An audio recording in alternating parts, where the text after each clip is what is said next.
Vegas, and welcome to Chris Garcia, the Conservative American. And we have a very special guest today, Eric Mesi, and we're here to talk about illegal home foreclosures. And I tell you, every time we have this guy on the air, I learn at least 20 things. I'm sorry we only always have a half an hour because this guy is just incredible. He is so intelligent. Eric, are you with us? Yes, I am. Oh, wow. Absolutely fantastic. So go ahead, Eric, and just tell the people what's been going on lately. What's been happening currently, I had a couple of women phone call me that they need help with their bankruptcy out in Florida. And what's happening, they each own approximately 6 homes. They have rental income. They have means to pay for the home. But none of the debt collectors want to work anything out. They just simply want to take the home and pull it out of their bankruptcy and be on with it. Unbelievable. So what that's called is, under the 15 USC 1692E, you can look up that law code, it's illegal debt collection. They're acting as a bank collector, that they're retained by a bank. Wow. And they're not. Wow. So if you could help me with something, I'm hearing my voice come back, but it's making it a little bit hard to speak. Okay. Kelly, if you want to. Yeah. Said he's getting his voice is coming back on the air, so. Yeah.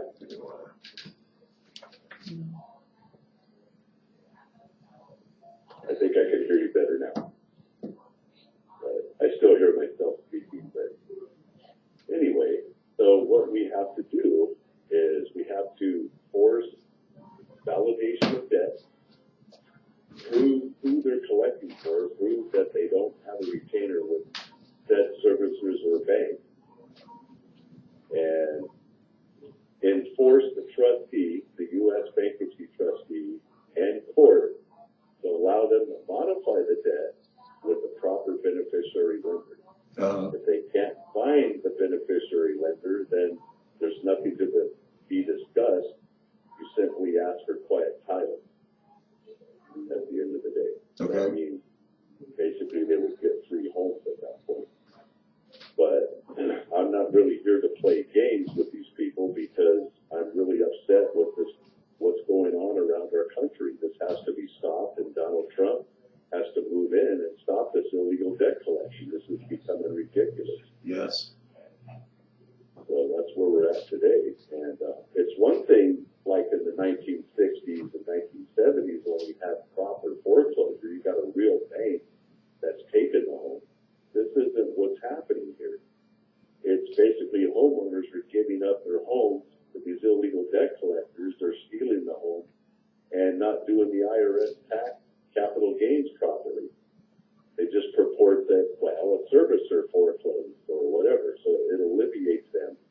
But behind the scenes, just like a mafia cartel, they're just taking these homes and making $300,000-$400,000 a pop on each home and getting richer and richer. Wow. So what I try to do is stop all of that. You know, let's start bringing things back to the table and making things legal again. This is what we have to do. Absolutely. So, and yes, Paul Volcker, he brought back the Dodd-Frank Act and things like that, which is enforcing a lot of laws and trying to regulate mortgages again. But we need more than that. Not just the Dodd-Frank. We should have the Glass-Steagall Act and things put back in place. So, and our government needs to regulate each and every one of these mortgages in order to stop this. Because we have, banks being licensed overseas, they're coming here and create mortgages, and they're just running amok on how they're running and doing their business. One of the other companies that I may have brought to light already, but I'd like to reiterate, is CoreLogic and how they're involved in this fraud. They're giving the money from our government and paying people's property taxes, so that way the state can't foreclose, allowing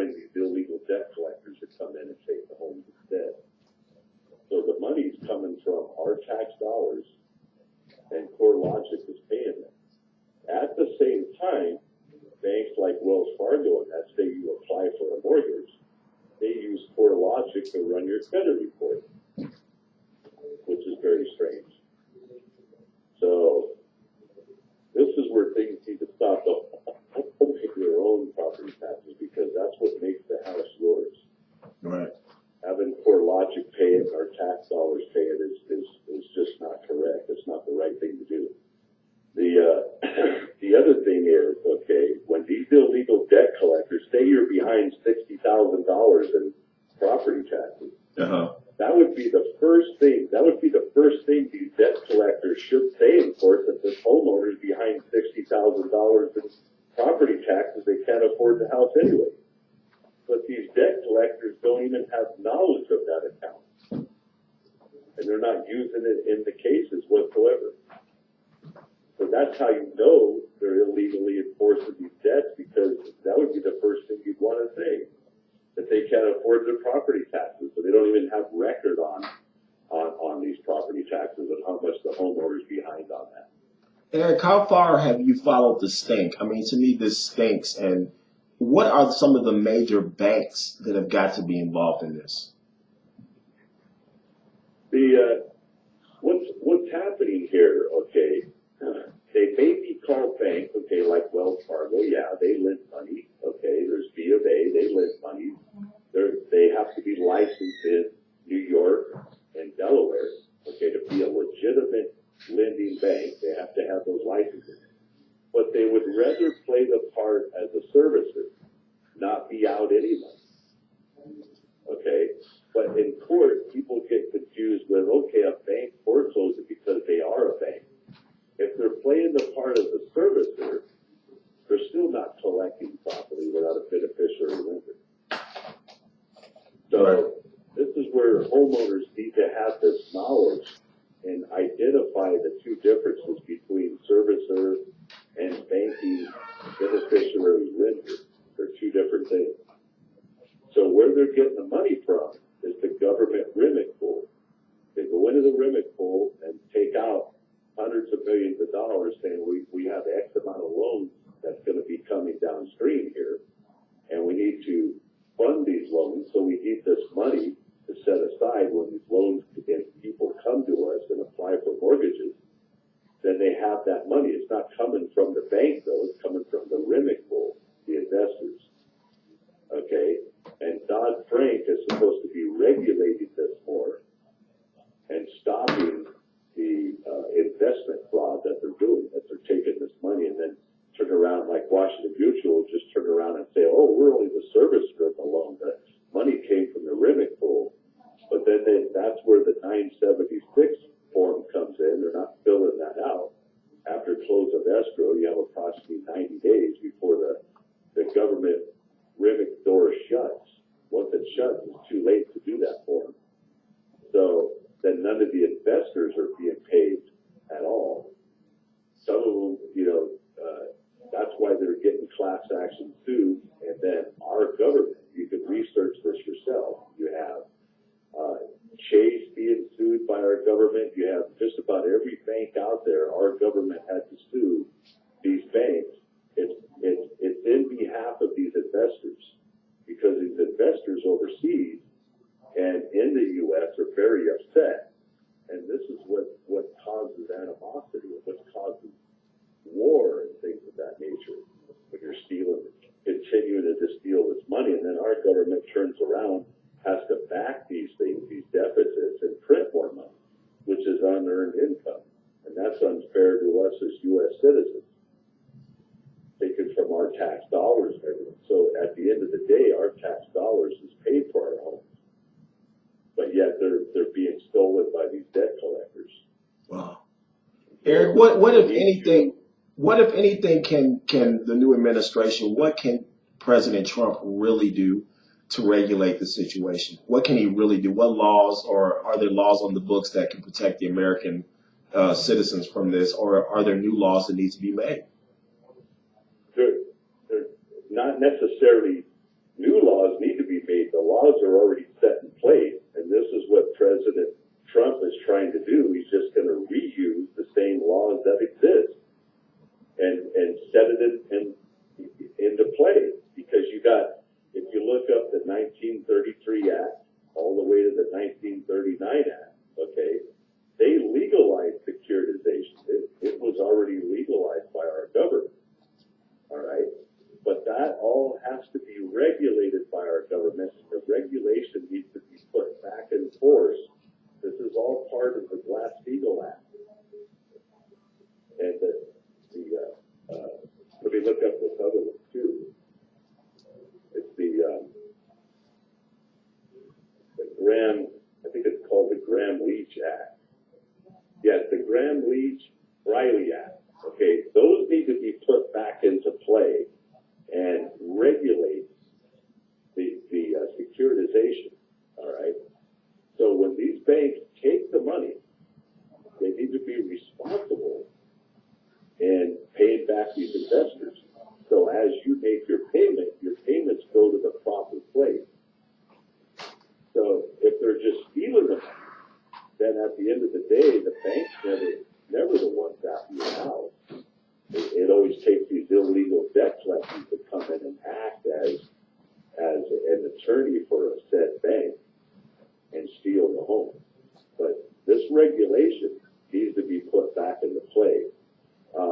Alan Greenspan, if you look it up, he admits that he made errors. He thought if he got President Clinton to regulate the mortgages, that these banks would never steal from their investors. He admits that he was wrong. Mm. And I have those videos. I could send those to you after this radio show. Excellent. Wow. He admitted, they pulled him out of retirement, and he goes, well, I never would have guessed. He figured that, okay, well, why should we regulate banks that cost our government taxpayers too much money to sit around and regulate these banks? They're a professional business. They would never steal from their investors anyway. But he was wrong. He admits that. So after they did all this change, they legalized digital signatures, allowing robo-signing and everything else. Even judges do it. They just tell their clerks, just stamp my name on it, signature. And they legalized all this stuff. They made way when Eric Holder was involved with Covington. They made way for mortgage electronic registration systems. So they're going to run everything instead of real documentation, just have it all computerized.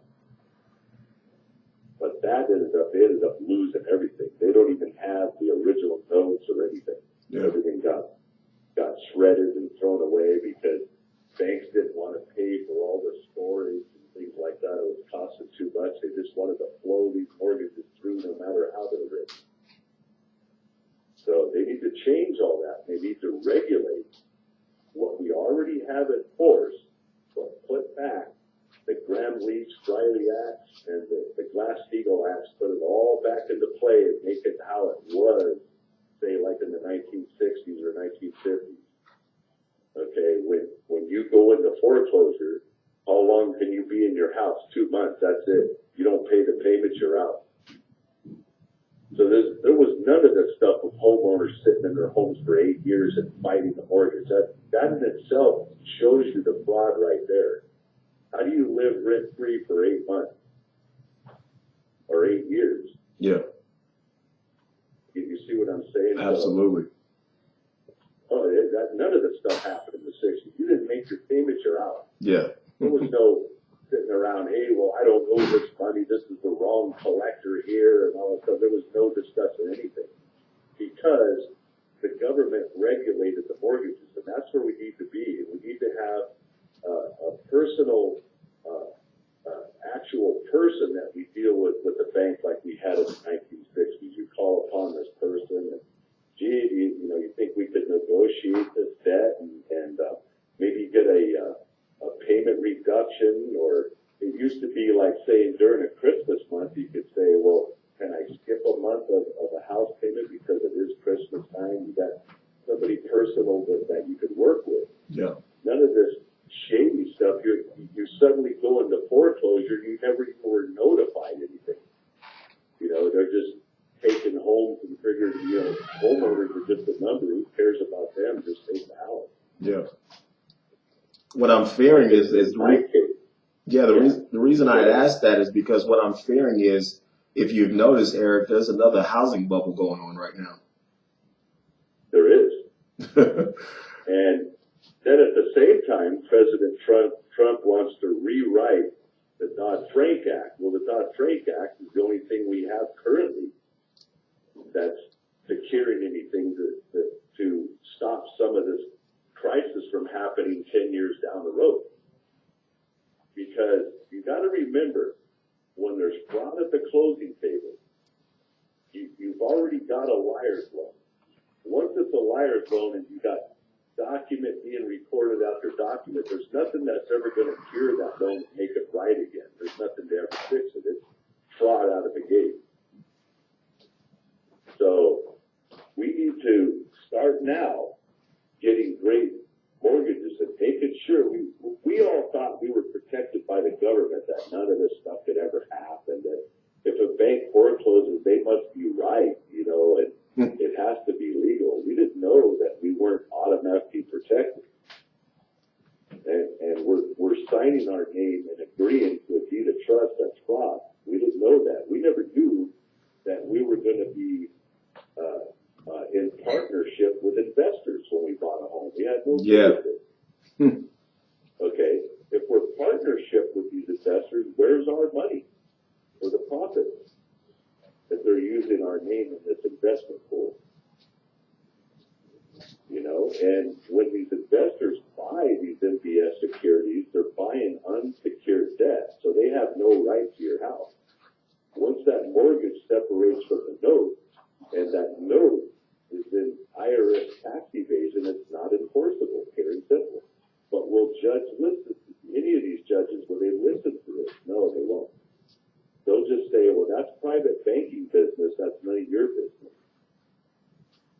So I researched some of these judges and looked at their mortgages. They're agreeing to mortgage electronic registration systems and everything else. They have really fully, they don't even have any knowledge of this fraud that's transpired. They don't really get it.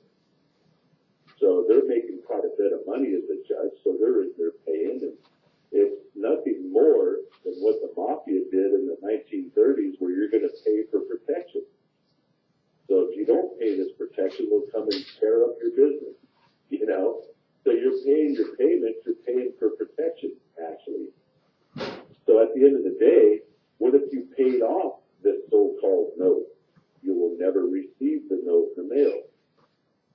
So you could pay it off, and 8 years down the road, get foreclosed on. Well, wait a minute, I've already paid this. Oh, no, you owe this. Another servicer comes along, and these debt collectors.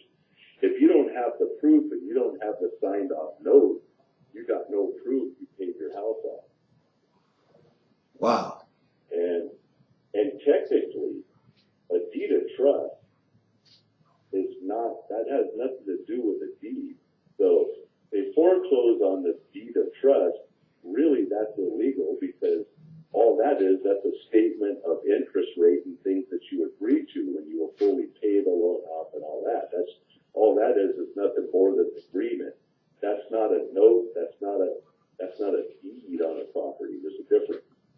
And in the old days, when everything was regulated, your actual deed was supposed to be stored in the safe by in that local county. Yeah. So there was none of this fighting and saying, hey, I didn't agree to this, I don't owe this mortgage, blah, blah, blah. The state could pull out that original document and say, yes, you do. We have it right here in our safe. Well, the state don't even get involved anymore. They don't do any of these things. But these laws are still written. Those are what is supposed to happen. But they're not following any of the law. They're not following any of the UCC code law, where you got your person entitled to enforce. And that's known as P, by the way, in abbreviation. And you'll notice online, you'll find a lot of these things where it says meet P. What they're talking about is the person entitled to enforce, the person of authority. They don't have that person. All you have is the illegal debt collector and a proposed servicer. Where's the bank lender? You have to be out money to claim anything. If somebody came to you and my bank. Well, what do you think that I stole? Well, at the end of the day, we're going to go through all of our monies and see what we're missing. Okay? So far, that's nothing more than an accusation that you robbed the bank. They have no proof that you took anything. So at the end of the day, they go through all their monies. Well, we didn't lose anything today. So what is your proof on this person that you robbed that bank? You have no allegation. You have a false claim. So when these people are coming and saying, you owe $380,000, jack up the rate, you owe $520,000 because you have fines and fees that you owe. Well, all that is, that's nothing more than an allegation. You can't use a deed of trust to state that you owe this money. Where's the note? The original signatures with blue ink and the embossment on that note. That's right. Where is this at? You see what I mean? Yes. So if they could play this game, and I've studied how they play this game, I could go all over Vegas and start taking people's homes. You owe this money. There's a deed of trust recorded on your house and you're not paying. So who am I, Eric Mesi, to come in and just take these people's properties, flip it? I could take the full $400,000 profit because I didn't pay nothing for the house. And I could just say select portfolio foreclose, or I could say U.S. Bank National. So when they're reaching, this is what they do. When they're reaching, like select portfolio was foreclosing on thousands of homes in Vegas. And Pirelli, out of the license board, would not grant them a license. So they have no right foreclosing. They have no right collecting. They have a license now. But when Pirelli was in there, this Italian gentleman, he would not grant them a license. So what they would purport is U.S. Bank National Association foreclosed. And that has nothing to do with the division of regular banking like a U.S. Bank loan. U.S. Bank National does securitization. They're supposed to hire an aggregator. That's how the investors get paid. But they're purporting and lying and stating that they're a trustee in a loan suddenly. Even though they're not even on the deed of trust contract, they're not anywhere in your contract, suddenly U.S. Bank National comes into the picture. And they have nothing to do with the loan. They just lie and purport this. Yeah. They know that these loans are liars' loans. So they're willing to do anything and everything and create any document that they have to, false signatures, notaries, and everything to get there. So that's where we're at. Do you have any other questions?